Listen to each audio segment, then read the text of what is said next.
Good, good morning for the last day of 2021. Wow, what a year.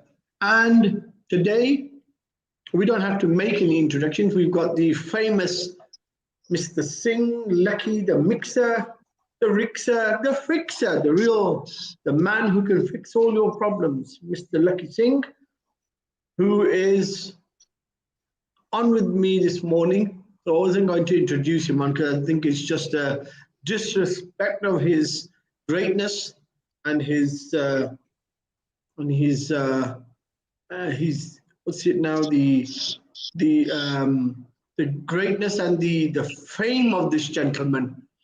And because it is Lakhi Singh, the Property Fixer live drive time, I think it's a good thing that we have him on because it's the last day today. Today, we're going to cover an important topic around debt and debt settlement. And that is when your debt to collections, how should you respond? How do you behave when you've got a debt and it goes to collections? So we're going to uncover all the different components in that statement. First of all, we are going to go through the matter of debt. What type of debt is it that goes to collections? And how should you exactly deal with it? And then we'll move upwards to the larger type of debt, which is mortgage debt.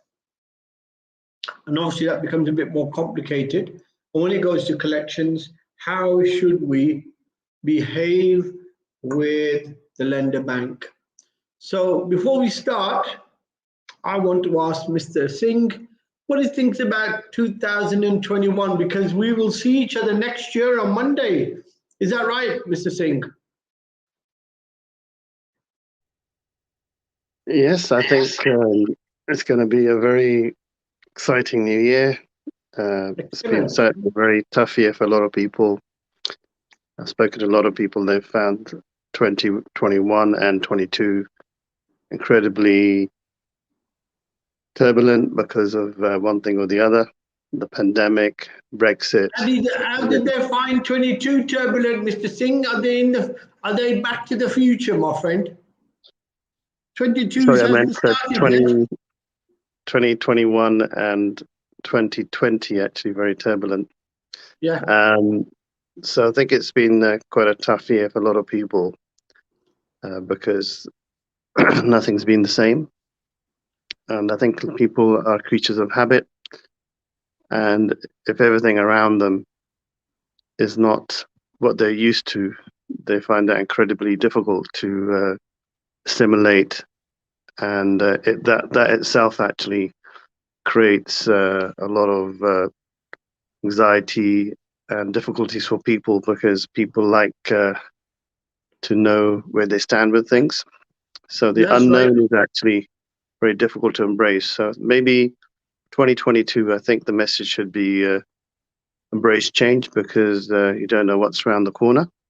So it's better to be living in change than to be expecting things to be the same or going back to the beginning of 2010 and expecting everything to be the same for the last 7-8 years prior to the pandemic. Yeah, because I thought you said 22 then again. I was just thinking you're like the Asian version of Michael J. Fox, aren't you? That's right. I think I might be living in. I might have actually moved into 22 already and come back. Yeah, it sounds like that. Okay, so general advice is brace change or be ready for change. Now, sticking to the topic, debt. Is that going to change in 2022? Is the way debt settlement takes place? Are the modules behind settling debt, is that going to change? Are the banks going to be a bit more transparent about the actual debt on the ledger as opposed to what they contractually are chasing you for? Well, that's a very good question. And the answer is the same as always, which is the banks and the way they make money and the control that they have over what they can do is not something that can change, because it's very much set in stone. So typically, if a bank was to actually have a property that they had to take over as a repossession, which it goes into collections, they typically would look to sell their asset, get their money back as soon as possible, at the lowest possible price, the quickest sale, as long as they redeem their debt. And they've also got insurance to be able to cover. The question is, Lakhi, will debt settlement change in 2022? Will there be a new process? No. And why do you think that everything else is changing? Why debt settlement or the matter of debt won't change? Is there a reason for that? Because it's sort of set in stone in terms of how debt settlement works. It's all down to how the accountancy framework works, how the legal framework works. All those things have been set in place since the Law of Property Act 1925. So I don't see anything changing with that. If anything, the more debt that's accrued and the bigger the problem, I think the more likely that things are going to be even more the same, because the banks will want to continue keeping their system in place to allow themselves to survive. Okay, so how will debt settlement work if it gets transferred to bit currency? Let's suppose the money markets change. You said there'll be a change, or brace change. We move away from fiat currency. We go into an electronic trading. How will banks and lenders view debt and debt settlement when it's more Bitcoin and blockchain currency? That bit I don't know, to be honest, because I haven't come across any of my clients with the debt issues who are using crypto as a mechanism to keep themselves alive. Mm-hmm. So that I don't know. Okay. You may have a better than I do. Okay. No, but I mean, the point is going to be the first part of that change is got to be the transference of all debt over into electronic currency. Do you agree upon that? There's got to be some methodology behind it. How do you say £1 million worth of mortgage debt is worth 1 million Bitcoins, or whatever the ratio is? We've got to get to that first, haven't we? Yeah, I don't know how that would work. Let's presume that there's a global transfer of debt into crypto, but the system still stays the same. People still have legal title over a property, and the banks still have to get their money. So whatever the mechanism is for money exchange, I think is irrelevant, because the money is still owed. A lot of conspiracies out there say that what will actually happen is going to be that all debt, of any kind, is going to be contractually bounding. So anybody who's taken out money from the bank is still going to be liable to pay that money back, but the actual banking system, the currency system that we have at the moment, which is pounds sterlings, dollars, rubles, francs, rupees, dirhams, all of that, this will effectively all crash. And that's why there's been a mad rush recently. Lots of trading houses are shoring up their balance sheets with pure gold, because that's the only tangible value that you will have that's going to be consistent after this said crash? Do you think that is a, could that be is that likely?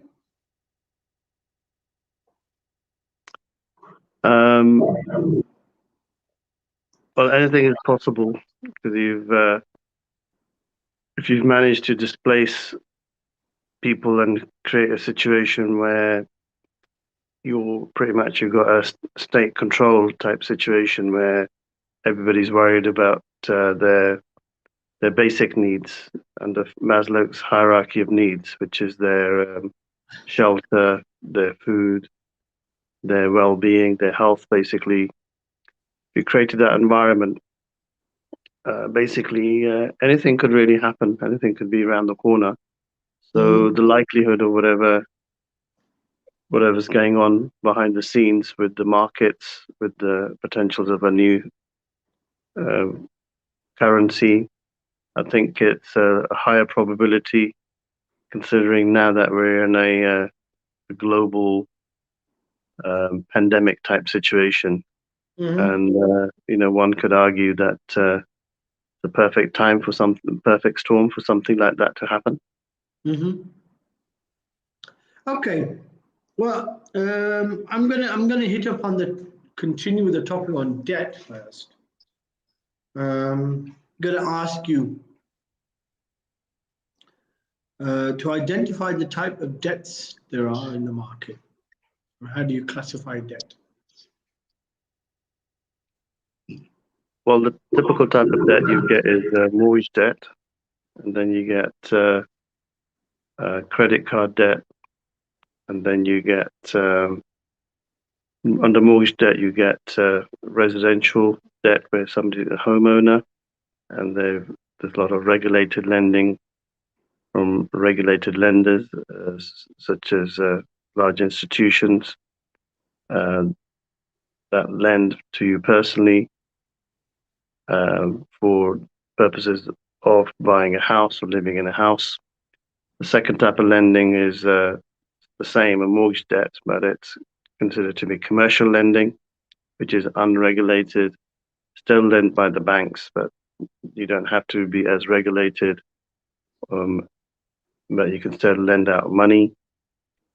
And then the other types of lending are primarily around the business loans or personal loans and credit card debt. Okay, so question is, you're getting this money, I would assume a fundamental thing that you need, I would say, to be given any debt is that you need to have an excellent or a good credit file. So I'm not going to go deviate into credit files, but is it not a fundamental factor as to how and what you get when you get this debt? Does it not determine lots of stuff?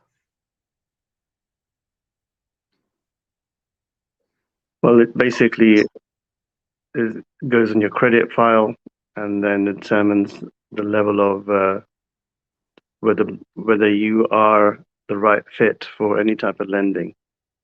Yeah. So the credit file is the next step in actually determining whether a bank or an institution or any type of organization that's lending money will consider you suitable for their lending criteria. Okay, so I mean, debt then you could say is directly proportionate to your credit file. Is that right? That's correct. Better the credit, the more money you can take out for debt. Yes? That's correct, yeah. Okay, so if we continue then, got the different type of debts. What is it that a debt would be transferred to collection department? What circumstances is it that your debt, you've taken out a credit card? Now you got the credit card, you're using it. You know, it doesn't have to be a 50,000 or 80,000 pound credit card. It's a normal 10, 15,000 pound credit card. What is it and why is it that that debt gets taken to a process and transferred to collections? And who are collections? Who are they? What do they do?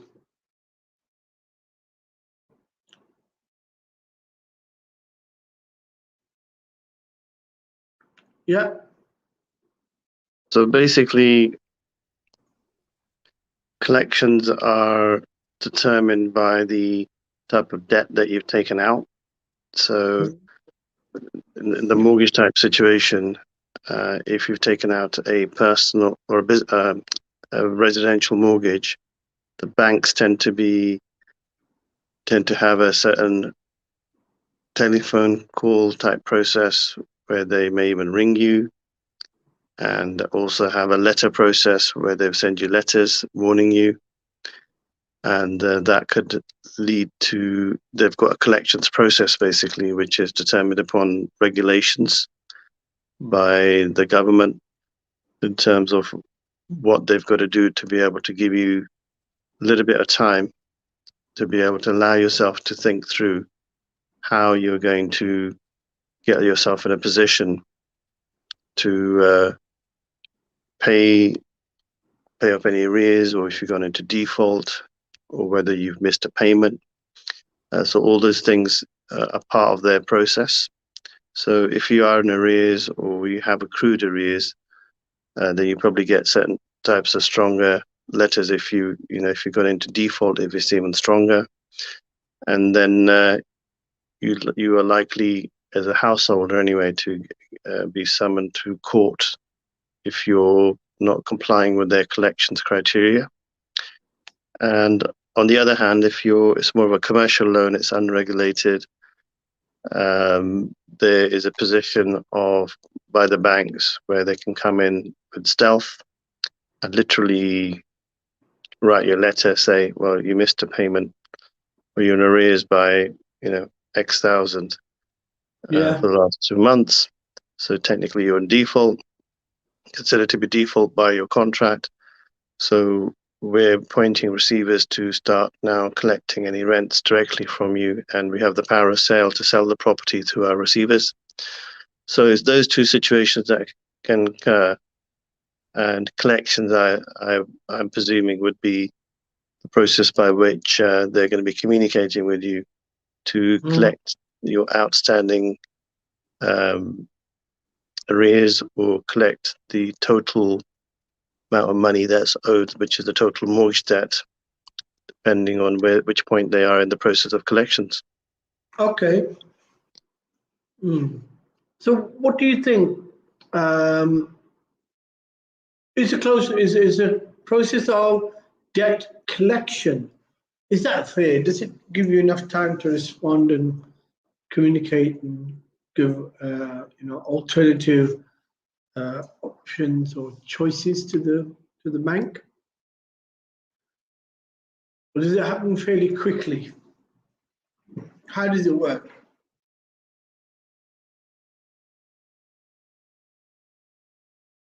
Well, with the homeowner, the bank's obliged to give you a bit more time because there's family involved, and the whole idea of regulation is to try and protect the householder, because the government ideally doesn't really want people homeless or without any shelter, having to rely upon social housing to be able to accommodate anyone. So their preference is typically to try and eradicate homelessness. And to be able to do that, a lot of regulations have been put in place. So that process of the quickest it can happen is about 3 months from being in default and getting to court. It could be 2 to 3 months at the quickest, but the longest it can take is that if you're in communication with them and then you agree some sort of payment plan and you're sticking with it, then you may even get left alone and may not even have to go to court. And the other situation is where you're in default with your commercial lending for a buy-to-let mortgage or for a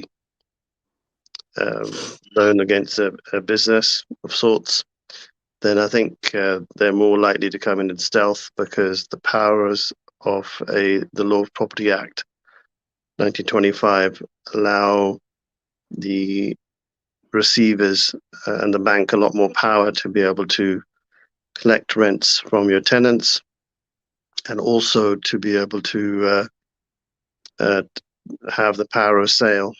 And literally they can take the property on one day, change the locks, and have the property sold within a matter of months. Mm-hmm. So that's the way it is. Yeah. Excellent. Okay. Well, look, debt settlement, or the settling of any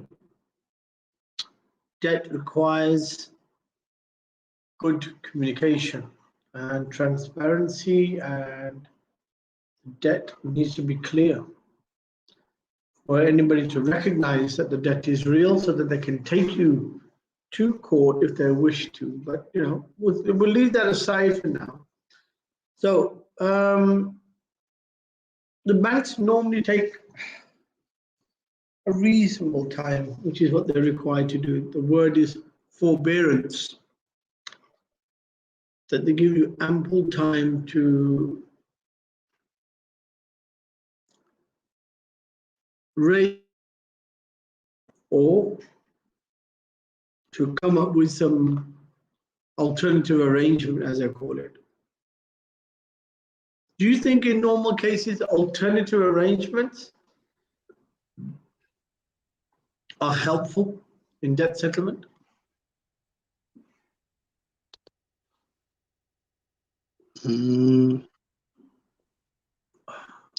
Well, there's a lot of pros and cons in a lot of these situations. And sometimes, if you're looking at the personal situation, having an arrangement made sometimes can be the solution, because if you can keep up the payments.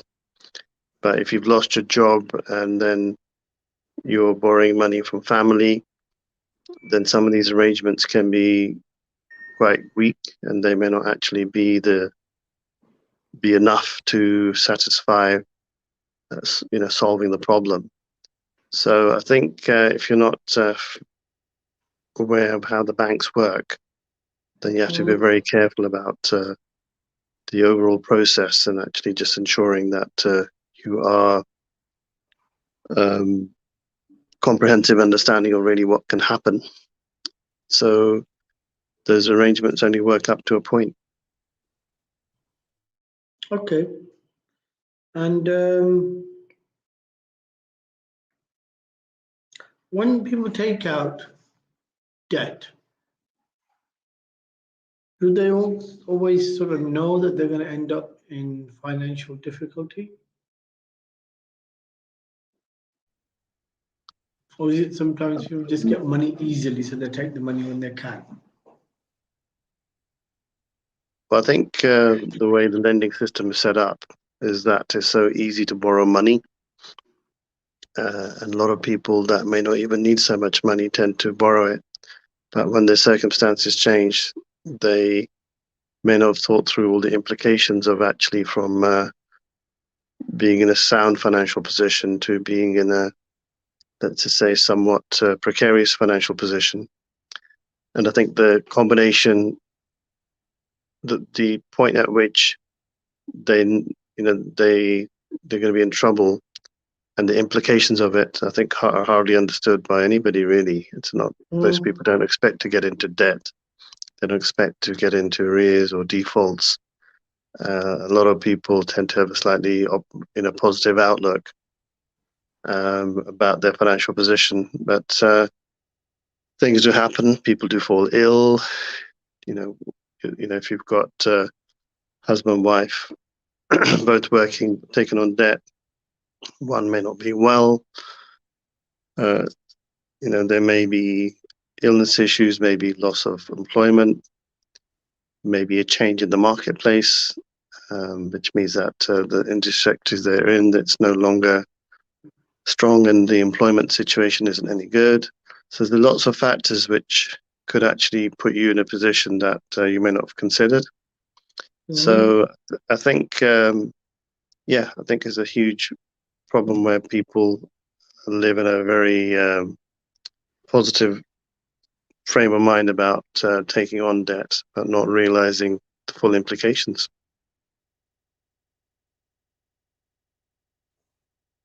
Okay. So, Lakhi Singh, does the debt settlement or the intervention of an arbitrator have good outcomes for debtors and collectors as well?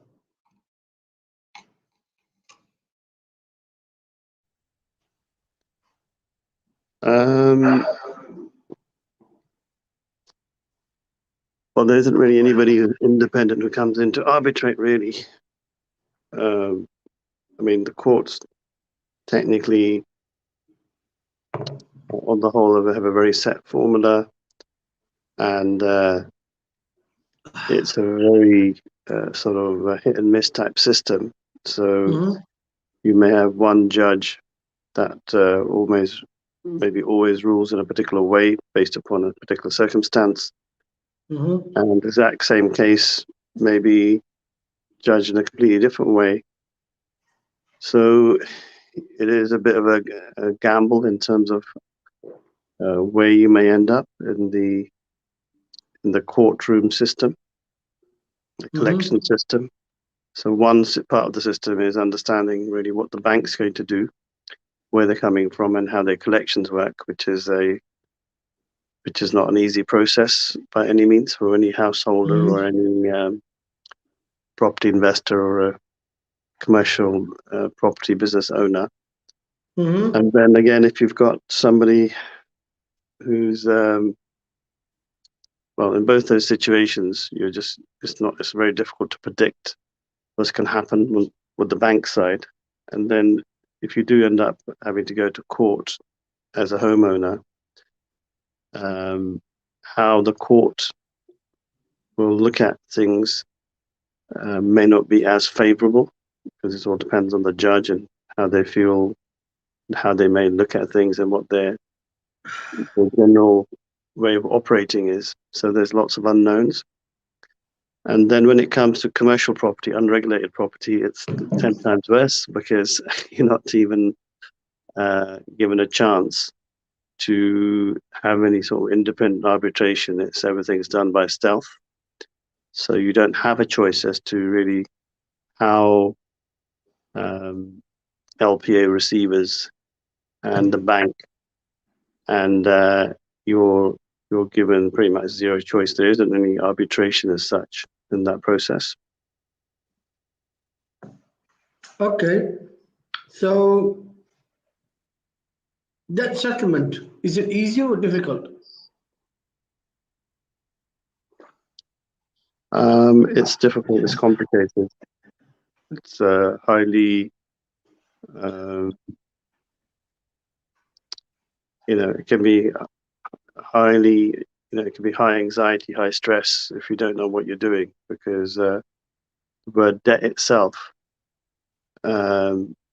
indebtedness itself has its own anxiety. So a lot of people, before they even get into worrying about collections or get into a position of dealing with any collections or courtroom, being indebted itself actually has its own anxiety and stress. That in itself is actually enough to put a lot of people over the edge and put them in a situation where they begin to panic and do things which are irrational, and give them even a lesser chance of actually dealing with any arbitration or any potentials of actually getting their assets back in control. Okay, so at the end of year 2021, do you think debt matters are going to go up in 22 or they're going to come down?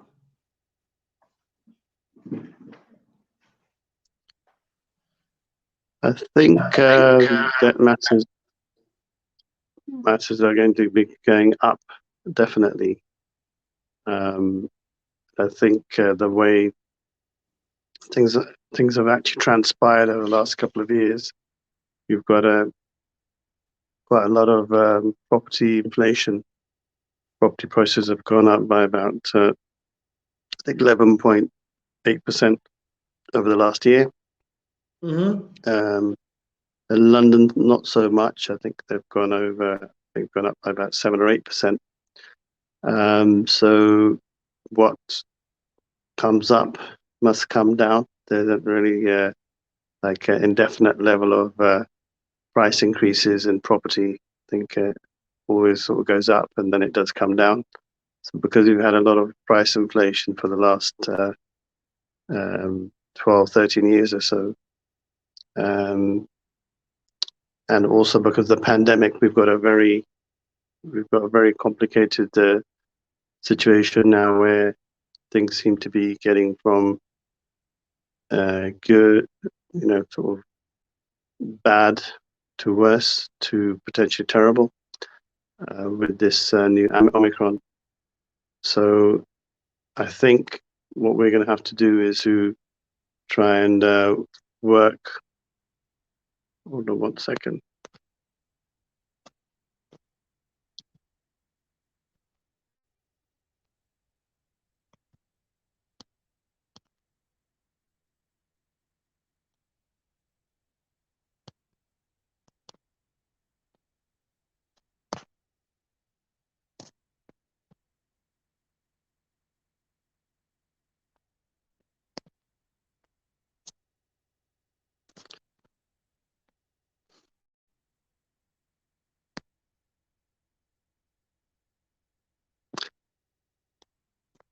Okay, so VJ Sal's got to attend an important meeting. So thank you, VJ Sal, for hosting today's morning show. I appreciate you coming on and getting the show on the road, so to speak. So thank you again. So I'm going to continue with this topic about collections. Now, we've obviously covered quite a lot there about how collections work, what we can do to assist. So I'm going to be now going to talk to you a little bit more about collections, and I'm also going to go maybe spend a few minutes talk about that. Then I'm going to probably close off in about 10 minutes. So if anybody's got any questions, by the way, we've got a lot of people on the show now saying good morning, how are you? So hi, John. Hi, Mandy. I think we're on a few different platforms on YouTube and Facebook. So I think my team, are getting a lot of different people saying hi. So good morning to you, Hazel as well. And there's also Mandy, I believe. How you doing, Mandy? So Happy New Year to you guys for today later on. Happy New Year's Eve anyway. So hope all the festivities go well. So I'm going to continue with the topic of collections for a few more minutes, and then we're going to round off. So I think one of the biggest questions a lot of people have is around debt settlement. Is what are the proactive strategies they can take into 2022 to make sure that they don't get themselves into this problem and even have to get to collection stage. So what are the top 10 strategy I would say would be a good way of rounding this topic off today, I think. Let's keep it on a positive and get anybody out there working with Lakhi Singh, the property fixer, to just make sure that you don't end up in a kerfuffle with the collections team of bank, or even get into any type of issues with the Law of Property Act 1925, which are receivers that are appointed by the bank for commercial properties if you get into arrears or default. So we're going to try and come up with 10 exciting ways of basically just covering yourself. Okay, so number one, basic rule of debt is only borrow what you can afford to cover.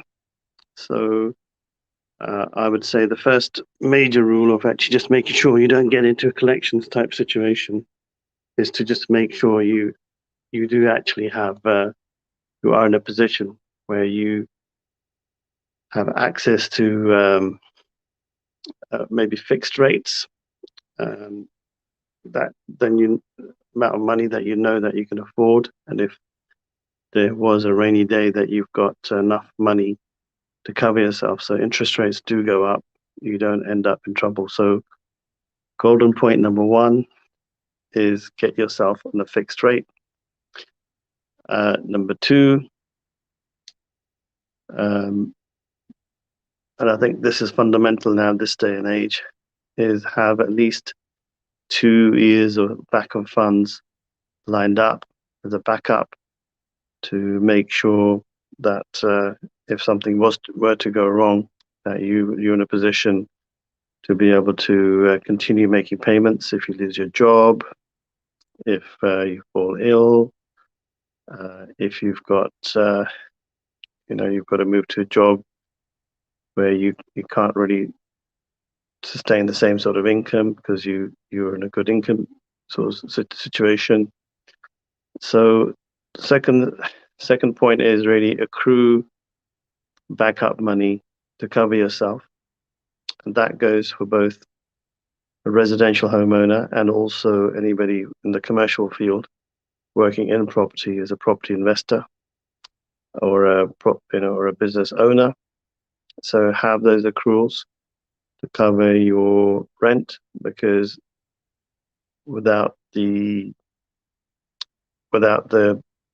rent being paid every month to you, if the tenant, for example, leaves or trashes your place, you're going to need access funds. So point number three is also have a contingency or like a slush fund for maintenance, or if the property does get trashed, have the extra bit of money.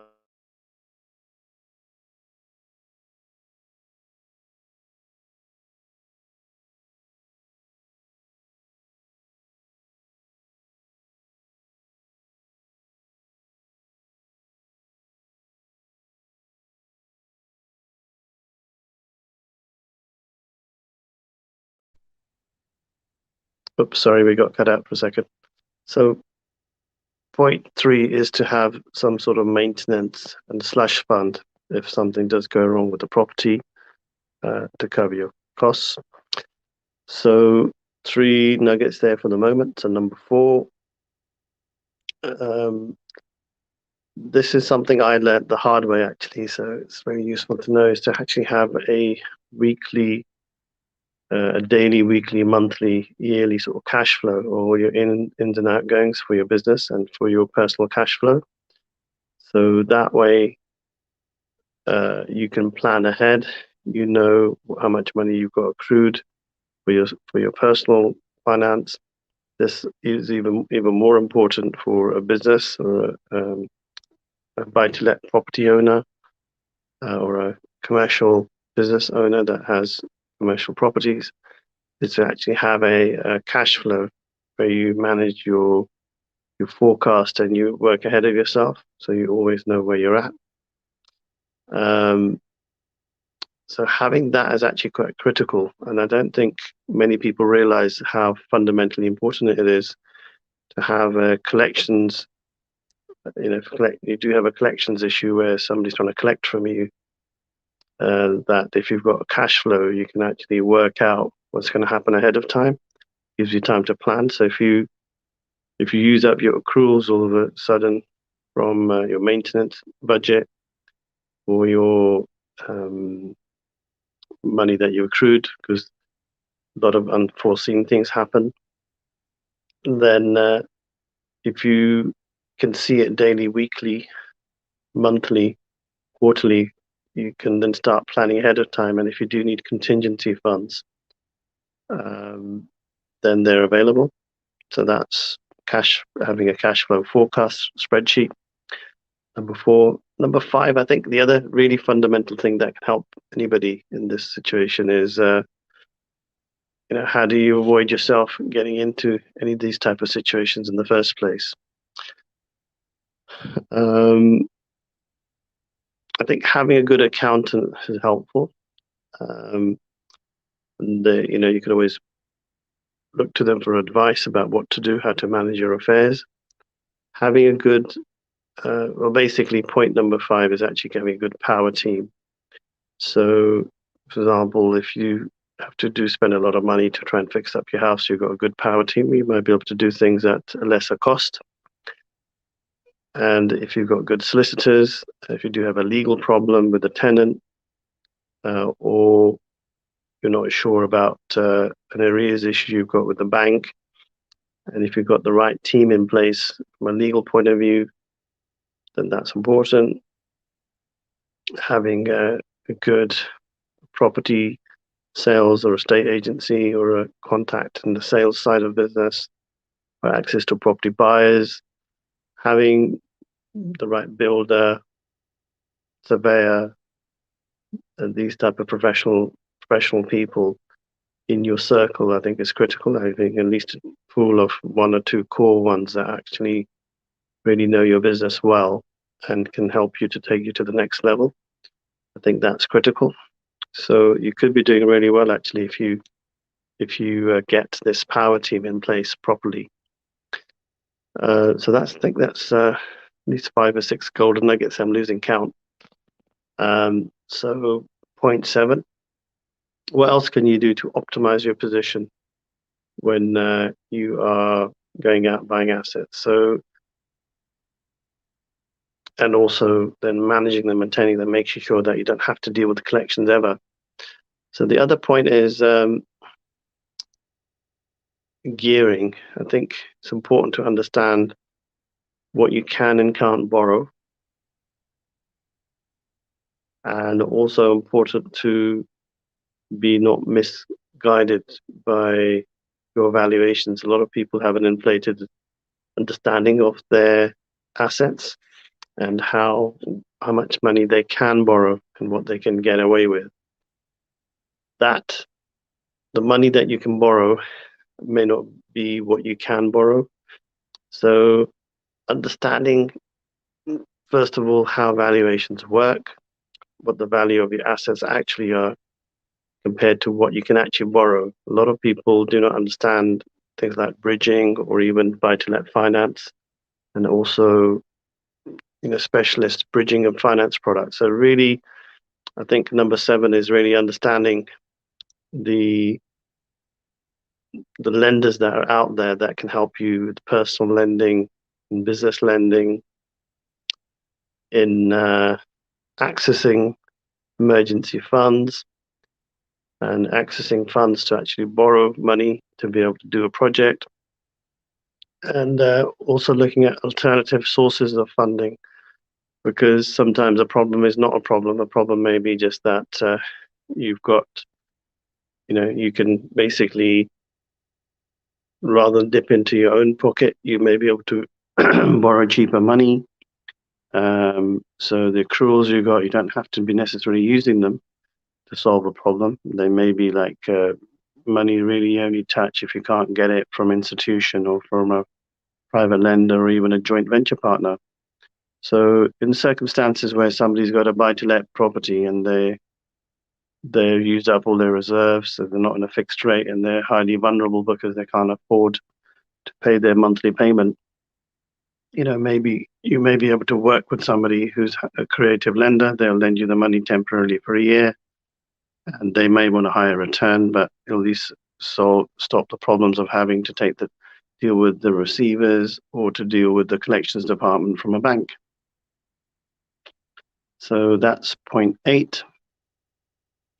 Some really useful points are there if anybody out there that's thinking, how do I really manage my finances to counter any type of problems in 2022. So 8 points done, 2 more to go. So what else would I do to be able to ensure in my property portfolio that I maximize my financial position. And I think the number 8 almost gets forgotten by a lot of people. Is a lot of people don't realize that when it comes to buying and selling assets, there's lots of taxation issues or even holding assets.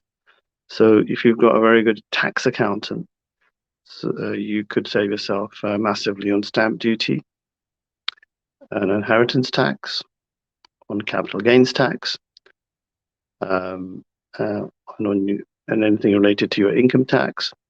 So having that structure in place is probably one of the first things fundamentally you should be doing if you are building a portfolio or have a portfolio. And if you're a homeowner, I think understanding your income tax and how you can reduce your liabilities is critical to your success. So having that understanding from a taxation point of view is another way of potentially shaving off a lot of costs or expenses that go towards paying the tax man. But if you've got a specialist on board who really understands all the regulations around tax, then you're already quite a long way there in terms of ensuring that you're maximizing your position. So wow, that's a good one. So number 10. So what is the final point or the final strategy for ensuring that you don't end up in any sort of problems? So I think knowledge is power. So just remember that knowledge is power. So if you take on any type of debt, be it business loan, personal loan, and today we are talking about mortgage debt, and we are talking about mortgage debt for buy-to-lets or business type debt, commercial loans, which is unregulated, and we're also talking about regulated lending from large lenders, from residential lending arms for banks. So they, how do you stop yourself getting in a position where you're on the wrong side of them? So prior to taking any type of debt, I think there should be some sort of education. It's a bit like when you're driving a car, you got to take the theory test, and you got to take let's say the physical driving test for an hour with the instructor, with the person who would actually decide whether you're going to be able to pass or not. In the same way, I think anybody taking on any sort of debt for a business or for personally, they should, ideally, should be on some sort of course on buying properties before they take assets on, so they understand a lot more of the implications of really debt.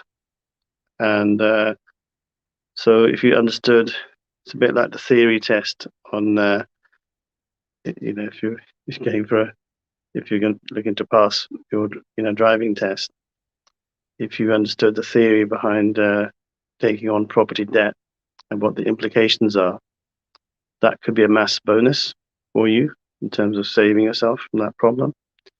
So I would say, education, knowledge, understanding the Law of Property Act 1925, understanding, the technical issues around collections, how they work. So there we have it. 10, I think, excellent points to be able to help you just deal with the myriad of potential issues around debt.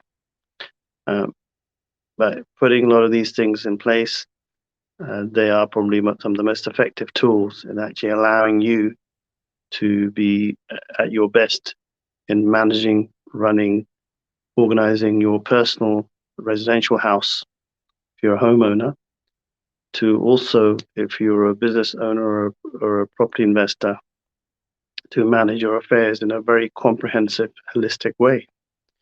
So if you need help in any of those type of issues, then Lakhi Singh, Property Fixer, is here to help.